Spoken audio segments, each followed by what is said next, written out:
Hello, आप सभी का स्वागत है वारा ट्यूबर के इस नए ब्लॉग में। और इस टाइम हम बागेश्वर में हैं और जो आप सामने देख रहे हैं ये सरयू और गोमती नदी का संगम है। और ये व्यू हमारे होटल की खिड़की से है जो मैंने लिया था। अब हम निकल गए हैं बाबा बागनाथ जी के दर्शन के लिए, जो यहाँ का एक बहुत प्राचीन मंदिर है। और आप भी आइए हमारे साथ। गुड मॉर्निंग गाइस, हम लोग जा रहे हैं आज बाबा बागनाथ जी के दर्शन करने के लिए सुबह सुबह। गुड मॉर्निंग गाइस, हम लोग उठ के हो गए हैं तैयार। ये बहुत सुबह का नज़ारा है। मॉर्निंग के 7 बज रहे होंगे। और देखिए कैसी मतलब बहुत पुराना शहर है ना, तो वहाँ की गलियाँ भी आप देख रहे होंगे किस तरीके के मकान हैं वहाँ पर। और अभी दुकानें भी पूरी नहीं खुली थी। सामने ही बाबा बागनाथ जी का मंदिर है, तो ये 2-3 दुकानें वहाँ पर प्रसाद की हैं। और ये जो दुकान निकली है यहीं से हमने प्रसाद लिया था और प्रसाद लेके ही हम लोग प्रसाद आगे ले बढ़े लिया हम थे। लोगों ने। अब हम सामने लोग ही जा रहे मैं यहाँ जा रही हूँ, सामने ही बाबा बागनाथ जी का मंदिर है। और ये मंदिर बहुत ही प्राचीन मंदिर है। जय बाबा बागनाथ जी की।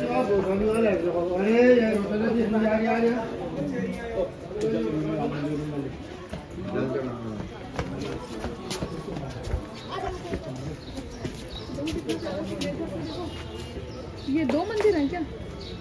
ये बागेश्वर नाथ है, और ये बागनाथ जी का है। ये बाबा बागेश्वर नाथ जी का मंदिर है, जिनको बागनाथ नाम से भी जाना जाता है। और ये एकमात्र प्राचीन शिव मंदिर है जो दक्षिण दिशा की तरफ मुँह करता है। ठीक ठीक यहाँ ठीक। पे शिव पार्वती जी एक साथ यहाँ पे स्वयंभू उधर के रूप में विद्यमान हैं।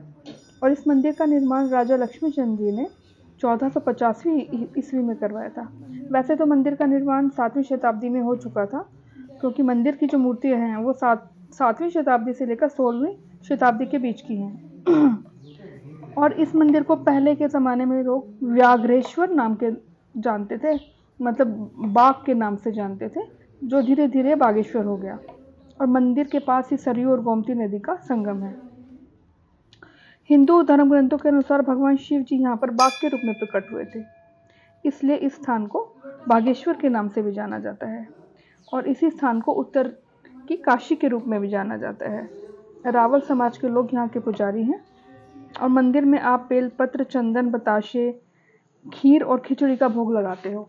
मतलब जो भी हम यहाँ पे आते हैं दर्शन करने के लिए, खिचड़ी और खीर का भोग लगाते हैं। और यहाँ की मान्यता है कि जो यहाँ पे दर्शन कर लेते हैं उनके सभी कष्ट मिट जाते हैं भगवान भोलेनाथ के आशीर्वाद से, और निसंतानों को संतान की प्राप्ति होती है। ये यहाँ की मान्यता है। और बागेश्वर का जो भी आप देखेंगे ना, जो भी आर्किटेक्चर है बहुत ही पुराना है, बहुत ज़्यादा। 7वीं शताब्दी के अकॉर्डिंग ये आपको नज़र आएगा। और इसकी जो कहानी है जो फेमस कहानी है उसमें ये है कि मुनि वशिष्ठ जी जो माता सरयू जी को धरती पर ला रहे थे, तो वहीं पे ऋषि मार्कंडेय जी तपस्या में लीन थे। तो महर्षि वशिष्ठ को तपस्या भंग होने का डर लगने लगा। उन्होंने शिव जी से प्रार्थना की, तो शिव जी ने बाघ का रूप धारण कर लिया और पार्वती जी ने गाय का रूप धारण कर लिया। तो गाय के रंभाने से मार्कंडेय मुनि जी की आंखें खुली और व्याघ्र से गाय को मुक्त कराने के लिए वो दौड़ पड़े। उन्होंने देखा किसी व्याघ्र ने गाय को पकड़ा हुआ है, तो व्याघ्र ने शिव पार्वती जी का रूप ले लिया और उन्हें इच्छित वर प्राप्ति का वरदान दिया और मुनि वशिष्ठ को आशीर्वाद दिया। इसके बाद सरयू माता आगे बढ़ गई। और इस मंदिर में मकर संक्रांति पर मनोकामना सभी की पूरी होती है। यहाँ पे बहुत बड़ा एक मेला भी लगता है। जनवरी में जो मकर संक्रांति आती है वहाँ पे उत्तरायणी नामक एक भव्य मेला भी लगता है। और धार्मिक यात्री संगम में स्नान करने के बाद जल चढ़ाते हैं और अनुष्ठान वगैरह करते हैं, जिसे त्रिमाघी के रूप में भी जाना जाता है। ये मंदिर जो है गोमती और सरयू नदी के संगम पर स्थित है। तो यहाँ पर अगर आप आसपास के क्षेत्र में आ रहे हैं तो ज़रूर यहाँ पर स्नान करना चाहिए। और यहाँ पे ज़्यादातर सभी देवी देवताओं के मंदिर हैं। शनि देव का मंदिर है और भोले बाबा के तो हैं ही, माता के मंदिर हैं, माता काली जी का मंदिर है। तो आपको सारे देवी देवताओं के दर्शन यहाँ से प्राप्त होते हैं और मन को इतनी असीम शांति मिलती है कि करो तुम उसके अभी। बारे में कुछ नहीं कहा जा सकता। और यहाँ जगह जगह घंटियाँ भी बंधी हुई थी, तो मुझे लगता है यहाँ पे लोग मन्नत पूरी करने के बाद जो भी उनकी इच्छाएं पूरी हो जाती होंगी, उसके बाद वो यहाँ पर घंटियाँ बांधते हैं। और ये देखिए मैं यहाँ पर अभी दिया जला रही हूँ, और ये दिया जला के मैं बाहर यहाँ पे रख देती हूँ। और बहुत यात्रीगण यहाँ पे हमको देखने को मिले, दूर दूर से लोग आ रहे थे बहुत ज़्यादा। अगर आप भी यहाँ आने का प्लान बनाते हैं तो मैं आपको थोड़ा सा जानकारी दे दूँ। देहरादून से बागेश्वर की दूरी 470 किलोमीटर है, और दिल्ली से अगर आप प्लानिंग करते हैं तो 502 किलोमीटर है, और काठगोदाम से ये 151 किलोमीटर की दूरी पे है। और इसका नज़दीकी रेलवे स्टेशन जो है वो हल्द्वानी भी पड़ जाएगा, काठगोदाम भी, और रामनगर भी। तो आप कहीं से भी और टनकपुर से भी आप नियरेस्ट पड़ेगा रेलवे स्टेशन इसका, तो आप आ सकते हैं। और यहाँ तक पहुँचने के लिए बस सर्विस की फैसिलिटीज़ भी उपलब्ध है। दिल्ली में तो प्राइवेट और ISBT दोनों तरीके की बस सर्विस उपलब्ध है, आप कैसे भी आ सकते हैं। और या फिर कहीं और से आप आ रहे हैं तो इसके बागेश्वर के नियरेस्ट जो भी शहर पड़ता हो, या डायरेक्ट बागेश्वर भी आप आकर स्थानीय कोई भी लोकल सवारी लेकर आप मंदिर तक पहुंच सकते हैं। और मंदिर में आप मॉर्निंग के टाइम आएंगे तो आपको बहुत अच्छा लगेगा। सूर्योदय से पहले कोशिश करें आने की, क्योंकि जो सूरज की किरणें होती हैं मंदिर पर जब पड़ती हैं तो एक अलग ही दृश्य उत्पन्न होता है, जिसका वर्णन नहीं किया जा सकता। आपको ऐसा लगेगा कि आप कौन से युग में चले गए हैं, क्योंकि चारों तरफ की जो मंदिर है, मंदिर की निर्माण है, प्राचीन मूर्तियां हैं, तो आपको ऐसा लगेगा आप किसी और ही दुनिया में हैं, और साक्षात शिव जी का आभास आपको इस मंदिर में होगा, और मन को बहुत ही ज़्यादा शांति मिलेगी। ये देखिए कितने प्राचीन छोटे छोटे मंदिर यहाँ पे बने हुए हैं। और हम भी बहुत जल्दी ही आए थे अपनी तरफ से कोशिश करके। तो ये मॉर्निंग के 7:30 का टाइम होगा, 7:30-8 बजे का, और अभी ज़्यादा रश नहीं था मंदिर में।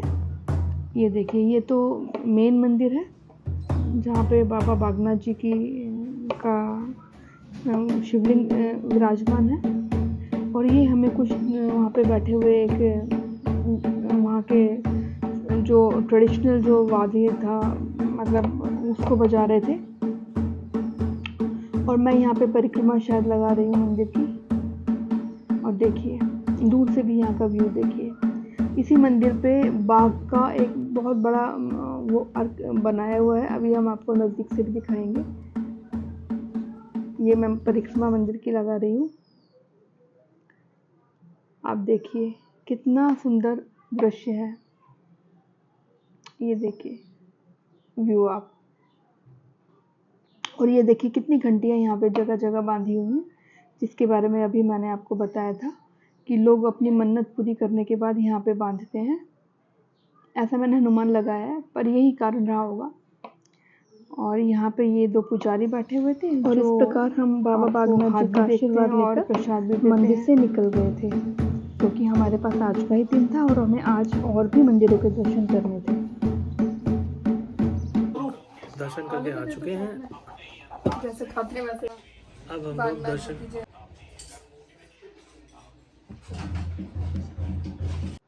अब मंदिर से निकलकर ही हमें एक शॉप नज़र आई, जहाँ पर हमें बन मक्खन और सूखे आलू का नाश्ता मिला, जो टेस्टी था काफ़ी। और अब देखिए यहाँ पे शॉप्स भी खुलना स्टार्ट हो गई हैं, और यहाँ की लोकल मार्केट आप देखिए किस तरीके की है।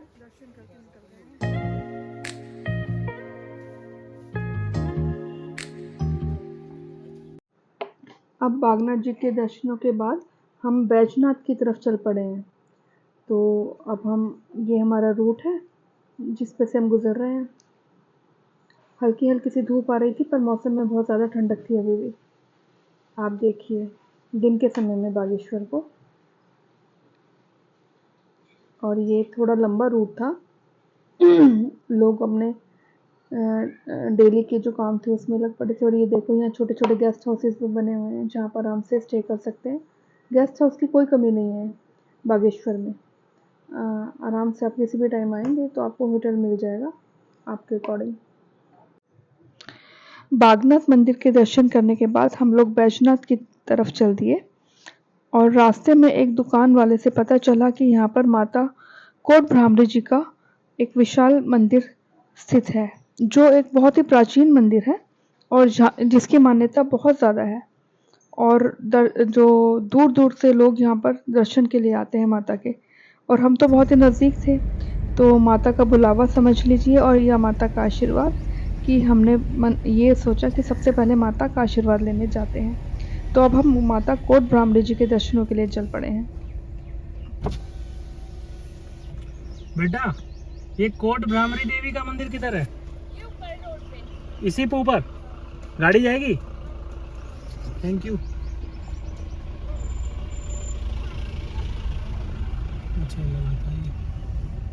गाड़ी इसके ऊपर चली जाएगी। हम रोक, मेरे हिसाब से तो गाड़ी रहने दो। और हम अब माता कोट ब्राह्मणी जी के दर्शन के लिए चल पड़े हैं। और ये रास्ता जो घुमावदार रास्ता है वो माता के मंदिर तक जाता है। काफ़ी ऊंचाई पे माता का मंदिर स्थित है। खड़ी ऊंचाई भी मंदिर आती ऊपर है। है कि ये वाला है? मंदिर उधर है कि इधर है? जाते रहो सामने। अच्छा अच्छा। डाक बंगला डंगोली।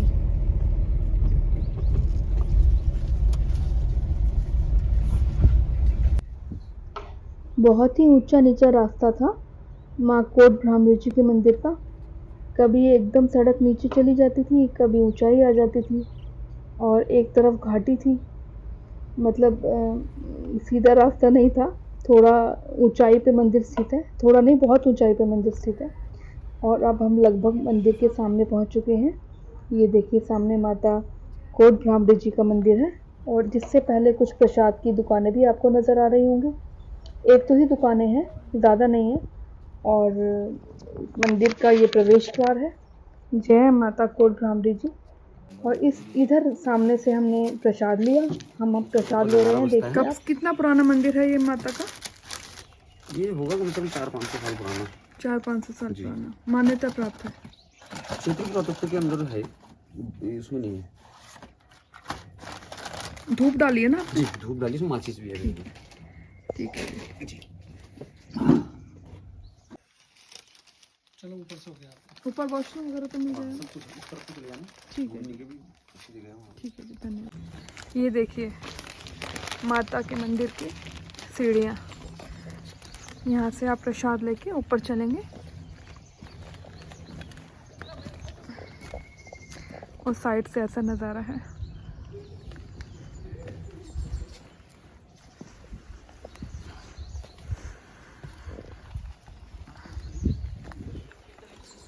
यहाँ रुकने का भी है शायद यहाँ सा।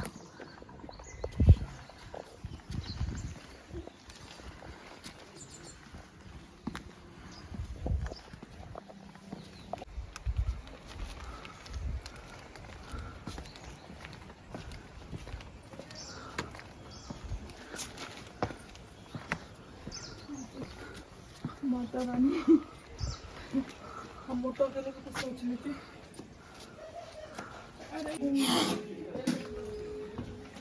चप्पल यहीं ऊपर उतारने का?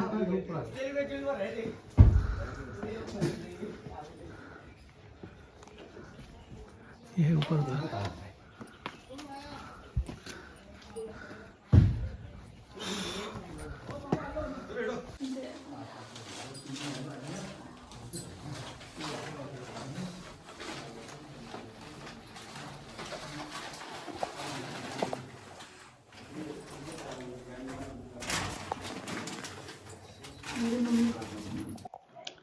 कोट ब्राह्मणी माता का ये अति प्राचीन मंदिर कत्यूर घाटी में स्थित है, जो बैजनाथ से 4 किलोमीटर की दूरी पर स्थित है।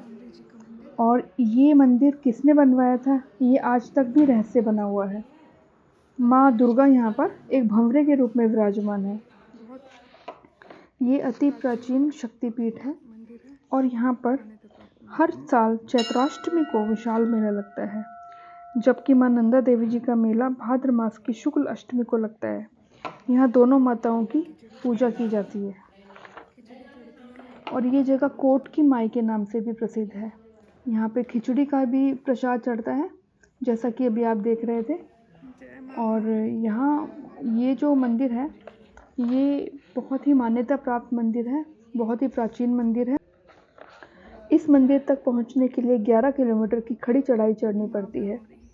और भाद्रपद माह में जो मेला लगता है तो उसमें 2 दिन का जागरण होता है।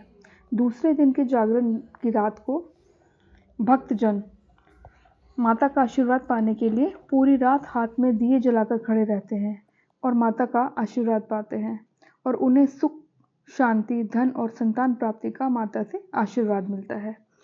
क्योंकि ये जगह बहुत ही प्राचीन है, बहुत ही रहस्यमयी है, जहाँ पे माँ शक्ति का यहाँ पे माँ शक्ति स्वयं विराजमान है। उनकी शक्ति सर्वत्र व्याप्त है, जो आप महसूस भी करेंगे। और इस मंदिर की जो दूरी है बैजनाथ से वो 4 किलोमीटर की है और नियरेस्ट जो एयरपोर्ट है वो पंतनगर का है, जो यहाँ से 184 किलोमीटर की दूरी पर है। और जो नियरेस्ट रेलवे स्टेशन पड़ेगा वो काठगोदाम पड़ेगा, जो 150 किलोमीटर की दूरी पर है।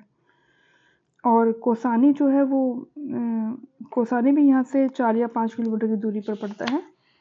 और बाकी यहाँ सवारी आराम से मिल जाएगी आपको, लोकल सवारी, अगर आप आना चाहेंगे तो मंदिर के दर्शनों के लिए। ये देखिए, यहाँ पर भी भक्तजनों ने घंटियाँ बांधी हुई हैं और चुनरी बांधी हुई है, जो उनकी मन्नतें हैं जो वो पूरी करने के बाद वो यहाँ पे माता के मंदिर में आके बांधते हैं। और ये देखिए मंदिर का प्रांगण कितना बड़ा है, कितना विशाल है और बहुत ही सुंदर है। और यहाँ से मंदिर का जो प्रांगण है उसके पीछे का जो रास्ता है अभी हम आपको दिखाएंगे, वो देखिएगा। अभी वहाँ से अगर मौसम साफ़ है, ये जो आपको पीछे नज़र आ रहा है, वहाँ खड़े होकर ग्वालदम का पूरा दृश्य साफ नज़र आता है। ऊंची ऊंची पहाड़ की बर्फ़ से ढकी हुई चोटियाँ नज़र आती हैं। इस टाइम तो खैर जंगल में आग लगी हुई थी, मतलब जिस टाइम हम लोग गए थे तो कुछ भी नज़र नहीं आ रहा था, नहीं तो आपको बहुत सुंदर प्राकृतिक दृश्य यहाँ से नज़र आएंगे।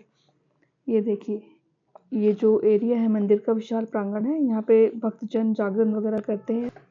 यहाँ पर भक्तजन अपना भजन संगीत करते हैं। जागरण के टाइम पे यहाँ पे भक्तों की भीड़ लगती है और पूरी पूजा अर्चना करते हैं।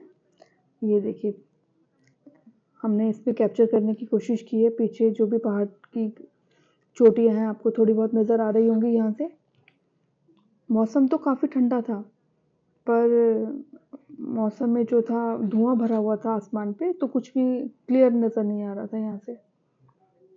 अंदर मतलब जैसे सांस की आरती नहीं होती, सांस पढ़े आरती होती मैया की, बिना सांस लिए? नहीं सांस के संध्या के टाइम अच्छा, पर। सांझ को, ठीक है। हाँ हाँ वो हाँ। आरती के टाइम पर वो दिया लेती हैं। हाँ, हाँ, फिर सुबह जब किरणें खुल जाती हैं, अच्छा, खड़ी रहती है पूरी रात भर? हाँ सारी रात उनके संग एक दो जने रहते हैं। अच्छा, हाँ, तो तेल डालते रहते हुए, घी डालते? तेल डाला उनकी, क्यों खड़े रहना भी तो एक वो बहुत बात नहीं। मुश्किल है, इतनी देर तक खड़ी कैसे रहती मतलब है? तपस्या तो करते मतलब कुछ देर वो खड़े रहते हैं, कुछ देर वो ऐसे? हैं। खड़े नहीं, मतलब खड़ा वही रहेगा। अच्छा, अब जिसको बहुत ही परेशानी होगी तो फिर भी मतलब कोई इधर से लगेगा, कोई उधर से लगेगा, पीछे से लगे रहेगा, उसको साथ देने के लिए उसको मुंह में पानी डालेंगे, वो करेंगे। हाँ, इतनी भी बिल्कुल सही। तपस्या करते हैं माँ बहुत के आगे। तपस्या होती है, हाँ, मतलब माता और सुनती है। मनोकामना सबकी पूरी हुई है एक बात ये। तो ये घंटियाँ तभी बंधी हुई हैं? घंटी बनती घंटियाँ तो लोग वैसे भी बांधते हैं, मतलब जिसकी मनोकामना पूरी हो होती जाती है? अच्छा, घंटिया का तो क्या है, खाली है घंटिया। मतलब संतान को लेके माता सबकी सुनती है, सभी मनोकामनाएं दिया पूरी लेके करती हैं। जिनके संतान जो नहीं दिया होती, लेके खड़े होते हैं उनको मतलब अच्छा। जरूर मिलती है औलाद। क्योंकि मैंने भी सुन लिया ना, कहीं औरतें आती है मेरे को तो इसने दिया कहते हैं अच्छा ना। अच्छा अच्छा। मैंने दिया लिया। जय माता 11 दी। औरतें थी, मेरे को भी इस बारी मैंने ध्यान दिया ना, मैंने पहली बारी देखा। हाँ, फिर दूसरे दिन अष्टमी का मेला था, अष्टमी वाले दिन करते हैं। अष्टमी वाले दिन अष्टमी पूजते हैं ना, आप लोग अष्टमी पूजते हैं? मेरे घर में मम्मी पापा के वहाँ तो अष्टमी पूजते हैं और ससुराल में नवमी पूजते हैं। हाँ, तो अष्टमी वाले दिन यहाँ पूजा होती है, खूब मेला लगता है यहाँ। तो 26 में। अरे वो तो पूरे दिन ही खुला रहता है मंदिर या बंद कर देते हैं? नहीं रहता है मंदिर। अब जैसे मैंने कहा इसका नियम तो बना हुआ है, नियम तो खाने होना का भी चाहिए। टाइम नहीं रहता है ना। नहीं, आपको दिन में नियम बनाना चाहिए और यहाँ पे बोर्ड लगवा दो, एक दो करके आते हैं लोग बाहर। क्योंकि बोर्ड भी लगवा दो, है ना, ताकि आप लोगों को भी रेस्ट मिले थोड़ा सा। मैंने यहाँ खाने का तो कम से कम एक सबको घंटा, सुविधा हो 1 घंटा बंद करो कम से कम। हाँ, वैसे तो मैं डालूंगी टीवी पे व्लॉग पूरा। और देखिए मंदिर में किस तरीके से यात्रीगण आते रहते हैं पूजा के लिए। ये यहाँ पे नवविवाहित जोड़ा कोई आया है जिनकी नई नई शादी हुई है, वो माता के दर्शनों के लिए आए हुए हैं पूरे परिवार के साथ। इसी तरीके से पूरे दिन यहाँ पे भक्तजनों की भीड़ लगी रहती है। जिनके बारे में यही जो बैठी थी आंटी जी वो बता रही थी, क्योंकि वो यहाँ की देख रेख करते हैं, यहाँ के मंदिर, उनके हस्बैंड पुजारी भी हैं और सारी देख रेख करते हैं, वो वही चीज़ें बता रही हैं। करने का रास्ता है, देखिए मंदिर से पीछे की तरफ से सीढ़ियाँ दी हुई हैं, वहाँ की सीढ़ियाँ तो बहुत खड़ी थी, ये थोड़ी ठीक सीढ़ियाँ हैं। यहाँ सामने से ना पहले यहाँ बहुत अच्छा हिमालय का व्यू दिखा करता था, लेकिन अभी अंधेरे, ये क्या नाम, कोहरे की वजह से ना, धुएं की वजह से जंगल में जो आग लगी है, कुछ अभी दिख नहीं रहा है। माता जी के दर्शन करने के बाद अब हम निकल गए हैं मंदिर से और अब हम जाएंगे बैजनाथ जी की तरफ, जो हम आपको अगले व्लॉग में दिखाएंगे। और अगर आपको हमारा व्लॉग पसंद आया तो प्लीज़ सब्सक्राइब कीजिएगा और हम जल्दी ही आपको नए व्लॉग में मिलते हैं। तब तक के लिए बाय बाय।